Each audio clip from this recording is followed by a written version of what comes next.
little shorter sermon today because we're going to do one verse. And we've come to the end of a section of the Sermon on the Mount, the middle section. And I want to do this one little verse that's sort of a summary verse. So whatever you wish that others would do to you, do also to them. For this is the law and the prophets. It's Matthew 7:12. Some of you may have learned it like this. Do unto others as you would have them do to you. We call it the golden rule. It's not been called that forever. It's only been called that in the last couple hundred years. But it has a certain punch to it, right? A certain gravitas to treat others the way you would want to be treated. Now, it's not original to Jesus, actually. We can find in Greek and in Jewish thinking very similar sentiments. Most of them actually in the negative. Most of them saying, don't do to others what you wouldn't want them to do to you.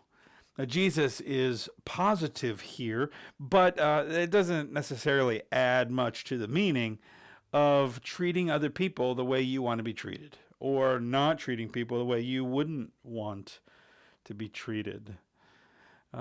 We see Paul quote this, another Rabbi Hillel who Paul studied with quotes this as well. So it's not original to Jesus, but it is important to Jesus. And it goes right along with what he'll say later is the greatest commandment to love the Lord your God with all your heart, soul, mind, and strength. And the second is like it, to love your neighbor as yourself. And that's right out of the Old Testament. Okay, so this is not a really original kind of thing for Jesus to say, but has a certain punch, particularly where it is in this sermon. Okay, so there was a beginning part of the Sermon on the Mount here at the beginning of chapter 5 with the Beatitudes, and then talking about salt and light. That sort of sets the stage as sort of the intro. And then after this verse, there's all kinds of stuff about a narrow gate, a tree and its fruit, I never knew you, building your house upon the rock. Those are sort of the ending. And then this middle section is the main content of the Sermon on the Mount. And how does that section start? Do not think that I came, this is Matthew 5:17. Do not think that I came to abolish the law or the prophets. I have not come to abolish them, but to fulfill them. Now, what does Jesus say here in 7:12? So whatever you wish that others would do to you, do also to them, for this is what? The law and the prophets. See, he's referring back to the law and the prophets. Okay, and what was his big point back in chapter 5 is that I didn't come to abolish the law to get rid of it. And by law and prophets, it means that all of the scriptures, all of the tradition. He's saying, I came to fulfill it. And what I say fits within the law and the prophets, the Older Testament. Jesus is not contrary to it, but fits within it. And here, he comes back to this idea of law and prophets. Okay, this is, biblical scholars call this an inclusio. Okay, by putting law and prophets here, the author Matthew or Matthew's followers are trying to make sure we're making this connection in the Sermon on the Mount. That this is somehow connected to that part. And really, this golden rule doesn't seem to fit exactly with everything else that's going on, but it's sort of a summary of how to judge, how not to judge others, how to take the log out of your own eye, and how not to be anxious, and how to lay up for your treasures in heaven, how to give to the needy and love your enemies. I mean, so what Jesus is sort of doing is, at this point in the sermon, he's summarizing that piece, those pieces in that middle section before he goes in for his final descent to the end of the sermon. Now, I've said before in these sermons, I wonder if this is a collection of Jesus' teachings, if maybe the order is a little bit Matthew or whoever's writing is sort of pulling this together. So this is an important hinge, an important moment in the sermon. He's sort of summarizing how what he's talking about with this kingdom, what he's talking about is fitting with the Old Testament. And if people would just love their neighbor the way they would love themselves, or should love themselves, or would want to be loved, then it sort of summarizes and then fits.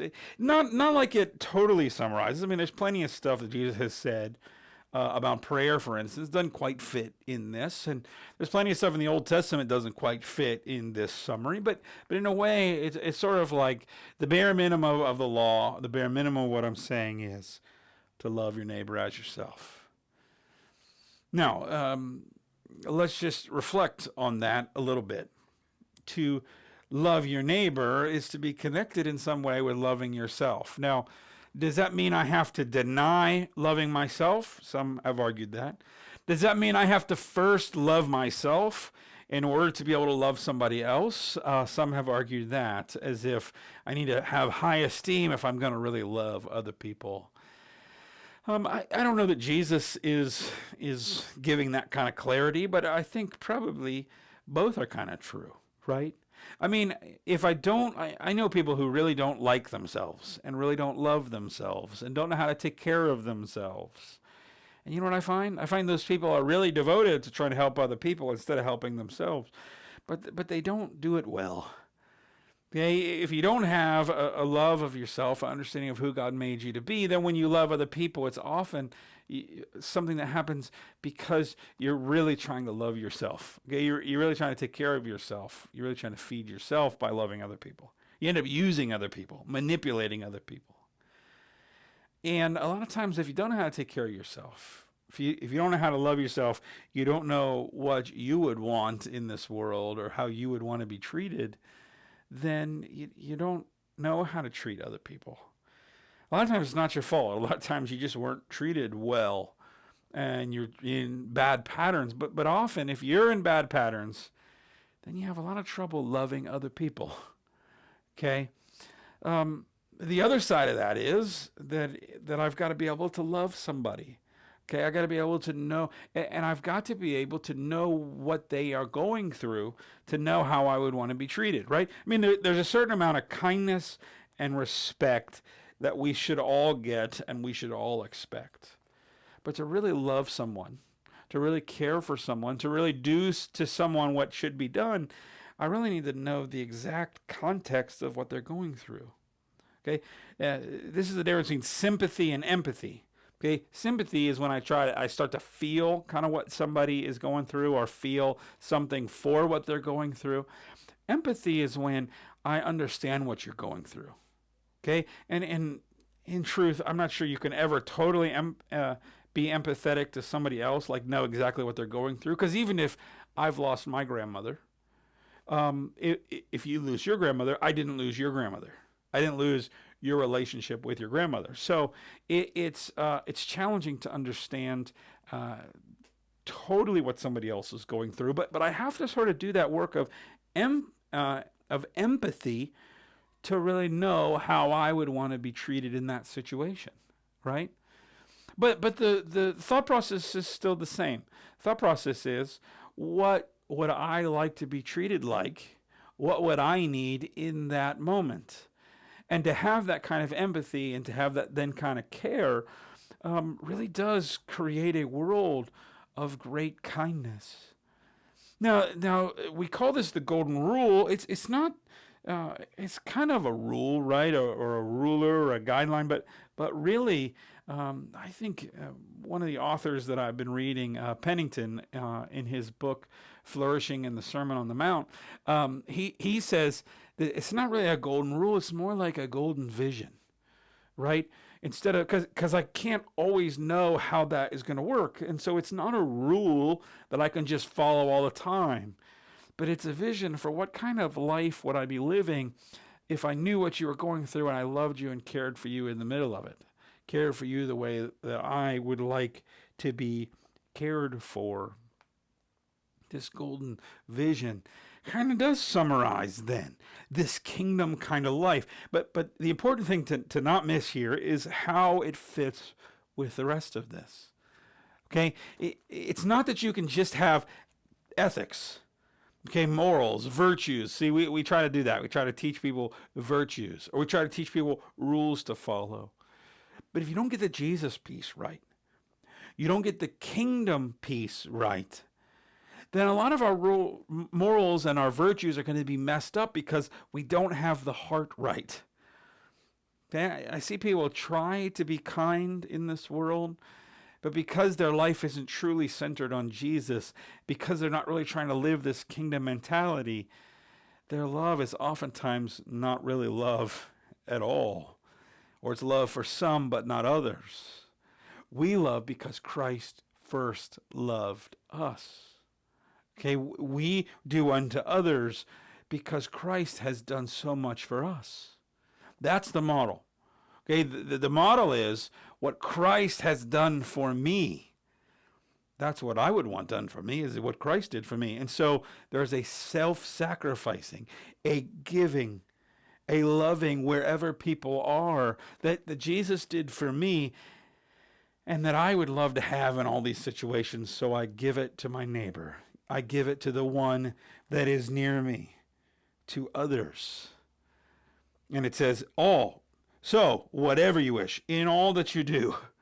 Okay, the Greek here is everything. Everything you do, care for others the way you would want to be cared for. Do to others what you would have them do to you. But it's always with the tint of what Jesus has done for you. Man, wouldn't the world be different if we actually followed this? Okay, if because of what Christ has done for us, and because of what we need in this world, we started to actually look at each other and talk to each other with that kind of respect, with that kind of tone. Have concern for what one another are going through. Man, wouldn't our political discussions be totally different?